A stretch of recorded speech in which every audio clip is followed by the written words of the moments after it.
Pak, selamat pagi teman-teman. Terima kasih atas waktu dan kesempatan yang telah diberikan kepada kami. Kami dari kelompok 6 akan memaparkan materi pada hari ini dengan judul komponen-komponen pengajaran, yaitu tujuan pendidikan dan pengajaran. Sebelum itu, kami akan memperkenalkan diri.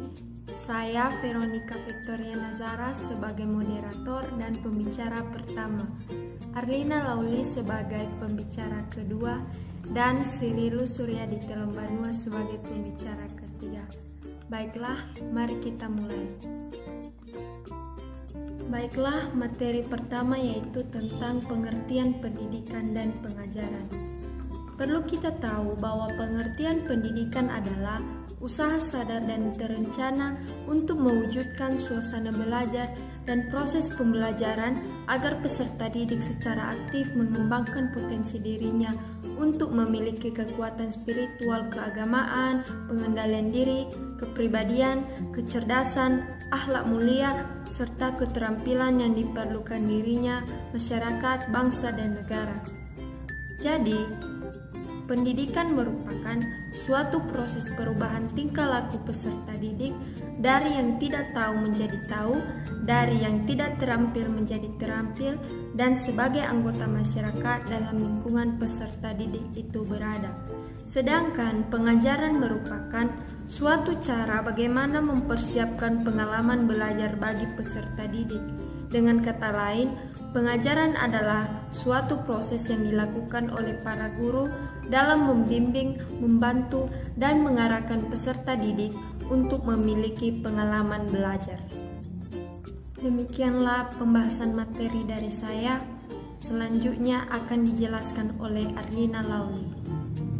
Baik, nama saya Arlina Lauli. Saya akan melanjutkan menjelaskan penjelasan bagian B, yaitu keterikatan antara pendidikan dan pengajaran. Pengajaran adalah proses belajar atau proses menuntut ilmu. Di dalam setiap pengajaran tentunya berperan penting antara dosen, guru, maupun ustadz. Ustadz dimaksud di sini yaitu sebagai pengajar kepada muridnya. Begitu pula dengan guru dan dosen. Mereka menyampaikan pembelajaran atau mengajar kepada siswa dengan tujuan memberikan ilmu dan pengetahuan kepada muridnya. Sedangkan pendidikan adalah proses mendidik yang melibatkan penerapan nilai-nilai. Di dalam pendidikan terdapat proses pemahaman, penghayatan, penjiwaan, dan pengamalan ilmu. Ilmu yang telah diperoleh, terutama ilmu agama, yang dicoba dipahami dan dihayati hingga tertanam dalam hati dan dapat diamalkan dalam kehidupan sehari-hari.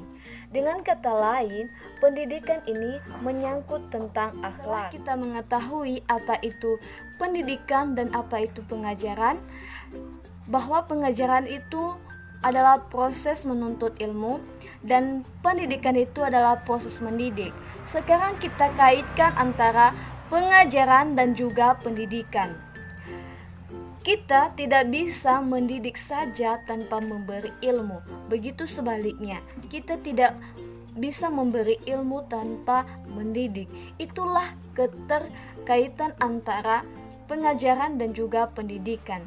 Misalnya saja, pengajaran tanpa pendidikan akan menghasilkan masyarakat atau manusia yang pandai tetapi rusak akhlaknya ataupun moralnya. Sebaliknya, mendidik saja tanpa memberi ilmu akan menghasilkan individu atau manusia yang baik tetapi tidak berguna di tengah masyarakat. Mendidik tanpa ilmu menyebabkan manusia atau individu tidak ada ilmu untuk dijadikan panduan. Selanjutnya, tujuan yang ingin dicapai melalui proses pendidikan adalah menghasilkan siswa atau individu yang mengerti, memahami, dan mampu mengimplementasikan dirinya di masa yang akan datang. Hal ini dapat terwujud jika dilakukan melalui proses pengajaran dengan strategi pelaksanaan melalui 3 tahap, yaitu membimbing, mengajar, dan pelatihan. Di bagian pertama, bimbingan, yaitu memberikan bantuan, arahan, motivasi, nasihat, dan penyuluhan agar siswa mampu mengatasi, memecahkan, dan menanggulangi masalahnya sendiri. Kemudian, pengajaran. Pengajaran yaitu bentuk kegiatan di mana terjalin hubungan interaksi dalam proses belajar dan mengajar antara tenaga pendidik dan peserta didik, misalnya antara guru dengan siswa. Selanjutnya yaitu pelatihan. Pelatihan yaitu sama dengan pengajaran, khususnya yaitu mengembangkan keterampilan tertentu. Baik, demikian saja penjelasan saya tentang keterkaitan antara pengajaran dan pendidikan, dan akan dilanjutkan oleh penyaji ketiga. Terima kasih. Nama saya Sirilus Suryadi Telembanua. Saya dari kelompok 6 akan melanjutkan pembahasan materi kami dengan judul Pendidikan sebagai Sistem. Pendidikan sebagai sistem adalah pendidikan sendiri terdiri dari elemen-elemen dan unsur-unsur pendidikan yang di dalamnya saling terkait secara fungsional, sehingga merupakan satu kesatuan yang terpadu dan dapat diharapkan mencapai sebuah tujuan. Jadi sistem pendidikan itu terdiri dari beberapa elemen atau unsur yang saling terkait secara fungsional dan diharapkan mencapai sebuah tujuan. Dan sistem pendidikan adalah suatu yang bergerak untuk mencapai tujuan yang diinginkan secara terus-menerus. Suatu sistem pendidikan akan selalu bersifat dinamis, konstekstual. Untuk itu, sistem pendidikan haruslah terbuka terhadap tuntutan kualitas dan relevansi.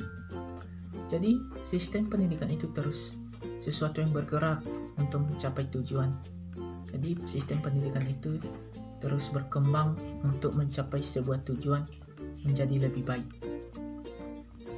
Dan yang dimaksud dengan sistem pendidikan itu harus telah terbuka agar siswa dapat dengan leluasa bisa menentukan hal yang dia ingin dipelajari dan sebanyak mungkin memberikan siswa kendali di dalam strategi pembelajaran. Upaya untuk menggerakkan sistem pendidikan diupayakan dengan 3 komponen sentral, yaitu peserta didik, pendidik, dan tujuan pendidikan. Proses pendidikan terjadi karena adanya interaksi antara peserta didik dan pendidik dalam mencapai tujuan pendidikan. Jadi, jika salah satu saja tidak ada, contohnya peserta didik, jadi tujuan pendidikan itu tidak akan tercapai tanpa adanya peserta didik. Begitu juga sebaliknya, tanpa adanya tujuan pendidikan dan atau pendidikan itu tidak akan ada fungsinya. Jadi semuanya saling terkait satu sama lain. Itu kemampuan sistem untuk mencapai tujuan yang diharapkan didukung dengan komponen pendidikan yang lebih luas. Jadi sistem pendidikan itu tidak bisa terus bergerak tanpa adanya komponen dari pendidikan. Jadi komponen dari pendidikan yang lebih luas itu terdiri dari tujuan dan prioritas peserta didik, pengelolaan, struktur dan jadwal, isi pendidikan, pendidik, alat bantu belajar, fasilitas, teknologi, pengawasan mutu, penelitian, dan biaya. Jadi, sistem yang merupakan rangkaian keseluruhan dan kebulatan kesatuan dan komponen-komponen yang saling berinteraksi atau independensi dalam mencapai tujuan. Sistem pendidikan yang bersifat dinamis, konseptual, dan terbuka memerlukan proses pendidikan. Proses pendidikan apabila ada interaksi antara komponen pendidikan yang saling terhubung secara fungsional dalam kesatuan yang terpadu. Jadi seperti yang saya jelaskan tadi, bahwa sistem pendidikan itu saling terhubung satu sama lain, mempunyai sebuah tujuan dan terus bergerak ke arah yang lebih baik. Sekian penjelasan dari saya. Terima kasih.